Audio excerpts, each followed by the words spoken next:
элитные такие, ну, длинные, здоровые.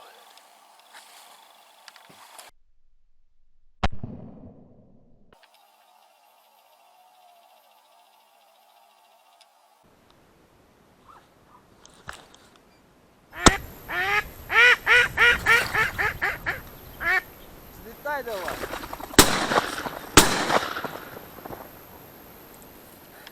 Друзья, всем привет! Сегодня мы на загонной охоте. У нас вот настоящая прям зима. Давно я не помню, что по такой погоде мы на загонную охоту попадали. Ну, класс, аж прям радует. Сегодня будем охотиться на лося в первую очередь, на кабана и косулю. Вроде есть лицензия на взрослого самца, на сигалетков. Ну, кабаны там все, козы все тоже вроде есть. Сейчас вот запишемся, уплатим за выход и будем охотиться. Так что смотри. Владик Всем там здрасте. есть. И все в Батя. сборе. О, Саня, Виталий. Дюха метел.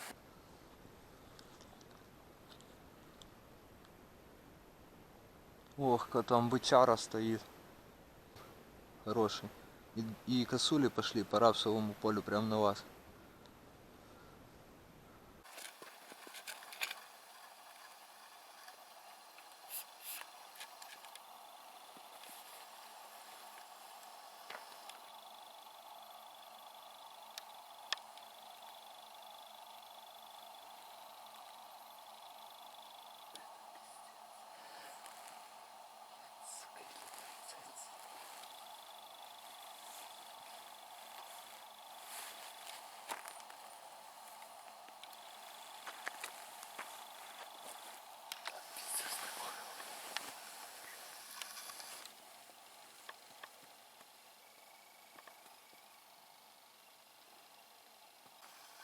Сейчас на глаза вижу 6 лосей, короче.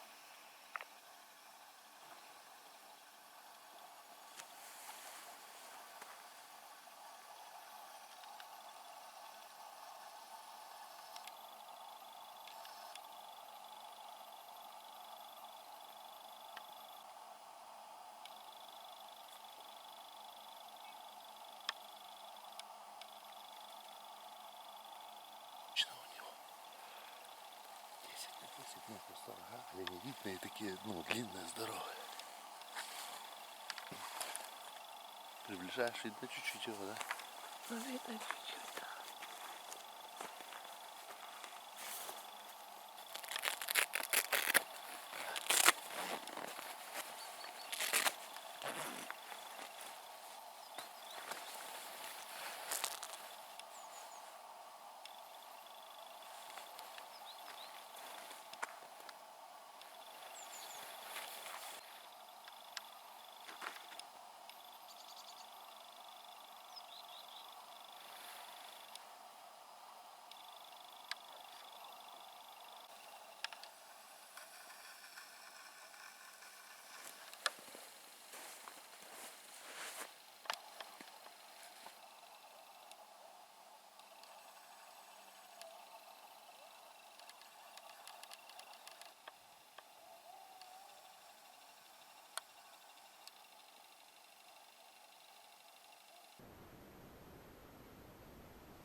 Кабан лежит.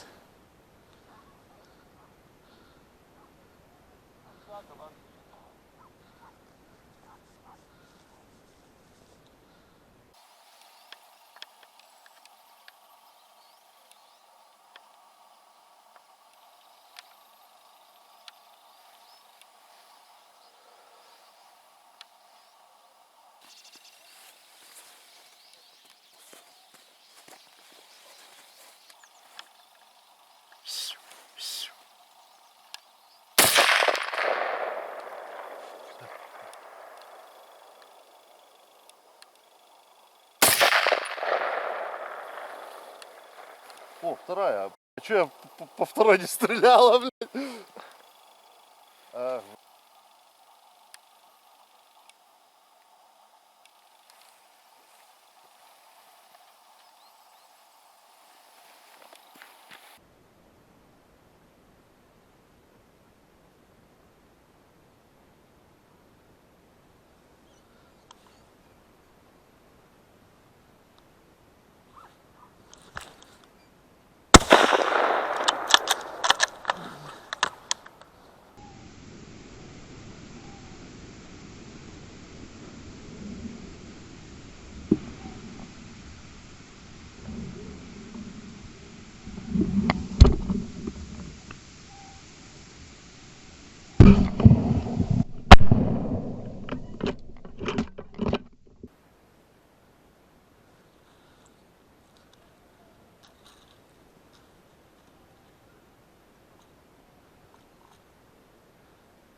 один большой, один маленький, видишь? Да. А это наш. На моего кабана уже налетели. А уже улетели, как нас увидели.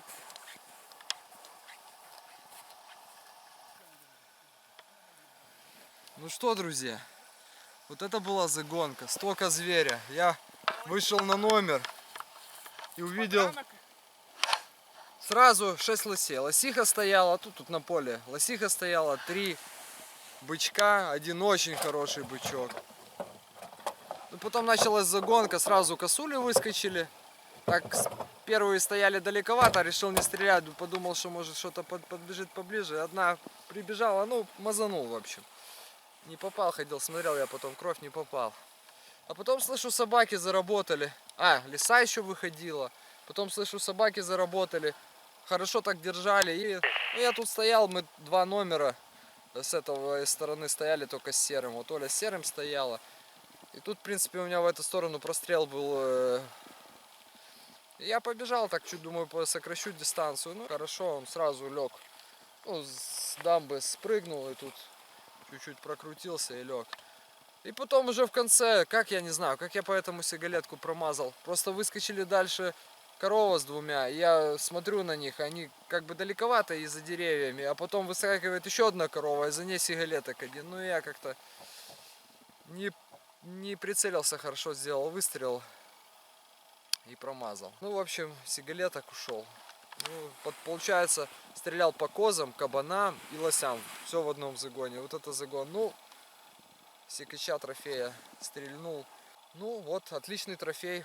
Выварю клыки, сделаем тушенку. Супер. Кстати, смотрите дальше, как буду делать тушенку. У меня новый автоклав.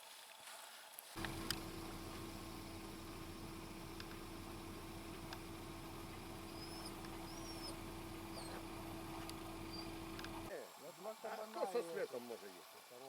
Вот тут где перескочило. И коля меня бегала их.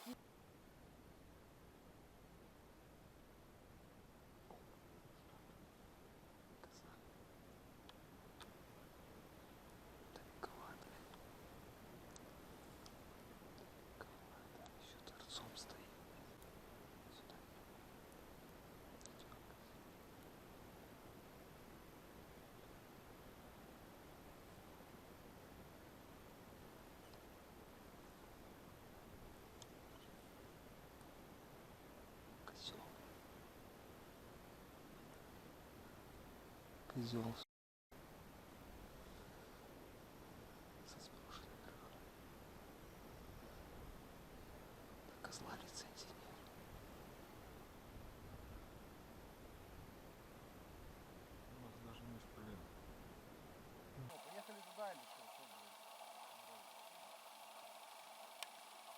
Во втором загоне на меня вышел козлик. Ну, на козлика у нас не было лицензии, он был без рогов. Я увидел, что там сброшенные. Не стал стрелять. У нас были лицензии только на самок и на сигалетков. Косуль. Третий загон у меня сдох пауэрбанк, поэтому я не смог заснять как бы полностью. Ну, камеру включал, но она там 5 секунд работала и сразу выключалась. Вот в момент выстрела по косулям я успел заснять. На меня вышло стадо косуль, я стрелял с рук, потому что там так передо мной было густо.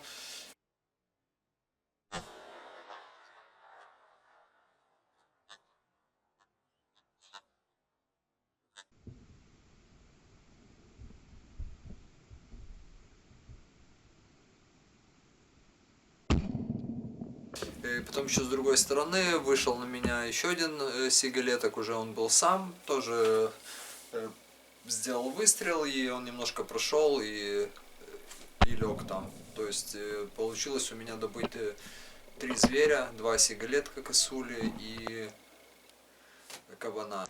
Косулька на меня вышла. Несколько косуль, но было неудобно стрелять через корчи. Ну что, пацаны, с полем? С полем. Степа, красавчик. Серый. Вот и на Степу вышел зверь. Я ее заметил. В целом мы за охоту добыли 2 кабана, лося и 4 косули.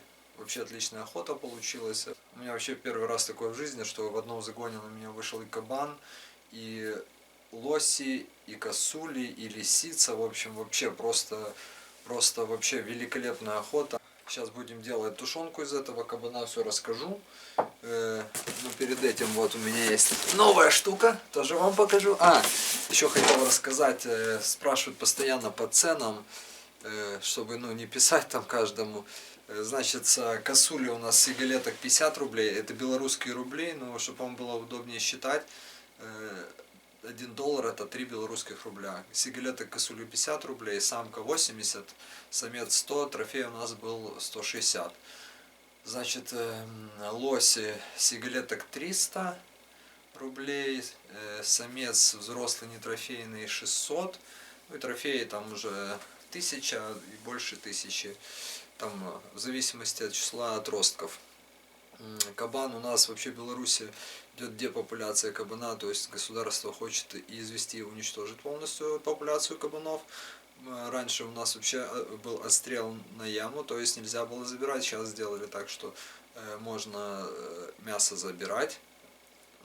И уже как бы охотники, я вот вообще не ездил на охоту на кабана, когда она была на яму, как-то мне так вот хорошее вкусное мясо стрелять, что просто закапывать не хотелось. Сейчас у нас стоит сигалеток, нет, молодняк до 2 лет одна базовая, это где-то 40 рублей, 38, по-моему. Старше 2 лет, то есть взрослые кабаны, это уже 2 базовые, где-то 80 рублей. Выход 15 рублей. За один день охоты платишь 15 рублей, когда на копытных охотишь. А сейчас будет распаковка. Будем распаковывать мой новый автоклав. Это Вейн 2. Обновленная модель.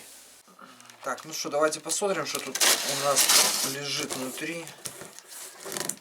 Так, как-то оно...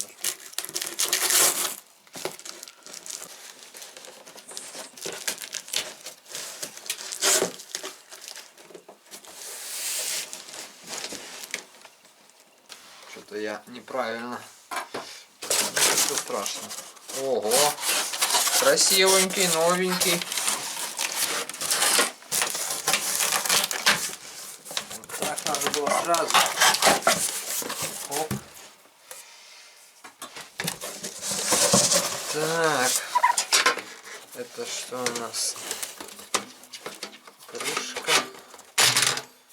Ага. Так, сейчас я почитаю инструкцию, рассмотрю все и вам расскажу. Так, что у нас там еще есть внутри? Крышка. Это у нас дно.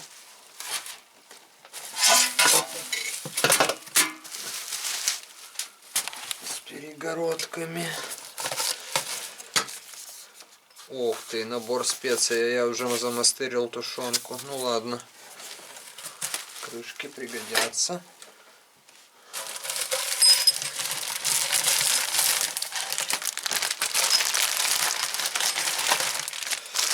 Так, инструкция к автоклаву. Сейчас мы ее прочитаем. Так, ну что, я ознакомился с инструкцией. Тут еще есть рецепты для домашнего консервирования. Значит, автоклав Вейн 2. На 30 литров, есть он еще на 40 вроде бы. Сюда влазит 20 пол-литровых банок в 2 ряда. В комплекте вот есть дно. Ставим дно и уже на него выставляем банки в 2 ряда.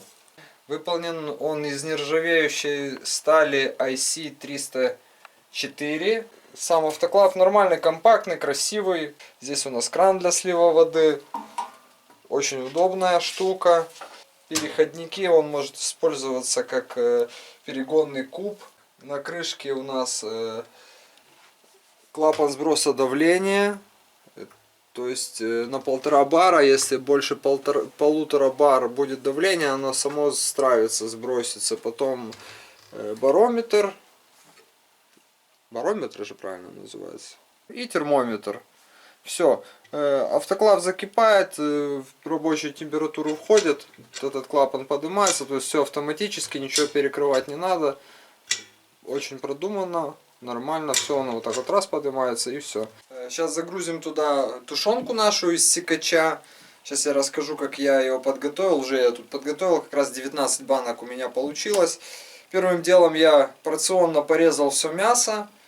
Кости отделил. Ну, там где-то и ребра попадаются. Ребра я так порубал туда целиком, чтобы залазили. Ну, там их не так много. Потом это все дело вымочил в уксусе, потому что все-таки сейчас гон, сикачи пахнут, мясо не очень такого приятного аромата. Порезал маленькими кусочками, чтобы оно лучше пропиталось уксусом, потому что если большими вымачивать, оно как-то не полностью так пропитается. Потом очень важно, то что я всегда делаю, предварительно, перед тем как загружать в банку, отвариваю мясо, ну то есть кидаю в кастрюлю, довожу до кипения. Оно там минуту-две кипит, буквально шум этот выходит, вот эта кровь, потом оно будет красивенькое в банке. И очень важно, что объем самого мяса уменьшается где-то в 2, может 2,5 раза, и закладка мяса в банку намного меньше. Берем сало, перекручиваем его на мясорубку, потому что кабан был не жирный, обычно я с кабана делаю без добавления сала, они как-то сами по себе жирные, особенно летом, в начале осени, но эти были видно гонные и как бы жира там вообще не было. Поэтому 2,5 килограмма сала добавил, в итоге у нас получилось 9 килограмм продукции. На каждые полкилограмма тушенки я кидаю 1 ложечку чайную соли. Такой без горочки просто. То есть вот у меня 9 килограмм, 18 ложек я засыпал. Потом специи по вкусу я обычно добавляю хмели сунели, перец. Ну там, что под рукой. Вот сегодня побольше накидал, чтобы опять же сикач, может немножко убить запах. Посмотрим в итоге, как получится. И на дно банки я выкладываю обычно лавровый лист и пару перца горошка. Потом это все так плотненько в банку забиваю, чтобы поменьше было пустот. Закручиваю и отправляем в автоклав. Так, сначала устанавливаем дно. Сюда. Так, нормально, хорошо становится. Все подогнано хорошо, это радует. Такое увесистое дно. Опа, вот так вот у нас стало дно. Сейчас будем выставлять банки в 2 ряда. Банки с тушенкой.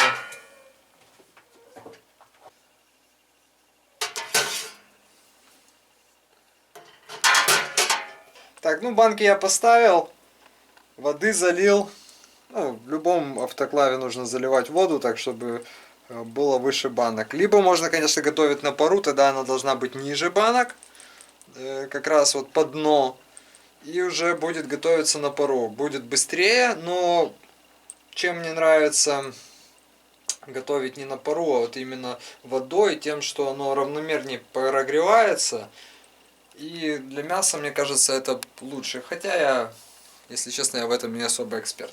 В общем, вот такая тут есть прокладка силиконовая. Мы ее устанавливаем.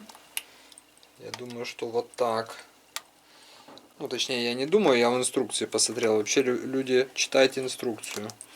Хотя бы ознакомливайтесь.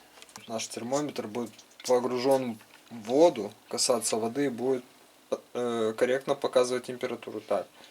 Ну вот крышка очень тут клево продумано, сделано. Это Vane 2, вторая модель. Там раньше, я так понимаю, была другая крышка. Ну, мне вот посоветовали взять вот этот автоклав. Что тут очень удобно сделано. Так, поставили, просто поворачиваем до упора и все. И уже ее тут никак не вырвет, не сорвет. Все надега полная. Ну что, сейчас посмотрим, что у нас там по температуре. 23,9 градусов. Включаем и ждем, пока закипит. Так, ну вот температура у нас уже 101 градус. Клапан этот поднялся. Давление начало расти. Где-то до температуры 110, не больше 115 градусов я делаю, около часа. И можно будет выключать и ждать, пока остынет, и доставать, смотреть. Так, ну что, вот слили мы воду. Достал я уже половину банок. Надо будет их в холодное место сейчас убрать. Уже даже мы успели попробовать, уже несколько дней вот прошло с готовки, успели попробовать, одну банку съели на охоте. Ну как, на удивление вообще не присутствуют, вот по крайней мере в холодном виде я пробовал, в горячем еще нет. Запах сикача не присутствует, хотя из этого же мяса делал вот Влад тушенку, ну таким обычным способом, не в автоклаве, то там такое послевкусие ощущается сикачина. Ну, чтобы не быть голословным, вот смотрите, какая она на вид, красивенькая. Вот этот цвет мяса хороший, вот нету красных вот этих вот запекшейся крови. Видим, сало хорошо растворилось. Ну и в целом такая вот разваливается она вся тушенка. Вот это вот дает вот эта приварка перед тем, как мы ее уже в автоклав. Тушенка класс. И вот то, что мясо уменьшается в объеме, мы видим тут закладка мяса, ну практически тут 90% занимает ну, мясо сала. То есть вот этой жидкости нету. Советую так делать, это уже на моем опыте. Vane 2, очень мне понравился этот автоклав. Из тех трех, которыми я пользовался, этот самый простой. Ну, я думаю, в конечном итоге будет самый надежный за счет своей конструкции, за счет вот этой крышки монолитной. Оп, вот это вообще прикольно, что она открывается за 1 секунду. Ссылку смотрите в описании. Для моих подписчиков будет специальный промокод МИР на скидку. Охота была супер, тушенка получилась бомба класс, автоклав тоже клевый. Оценивайте видео, подписывайтесь на канал, увидимся в угодьях. Покажи чего. Давайте. И чего давай. О, помаши. Так, объелась немножко моя собачка. Наелась щенков. Ой.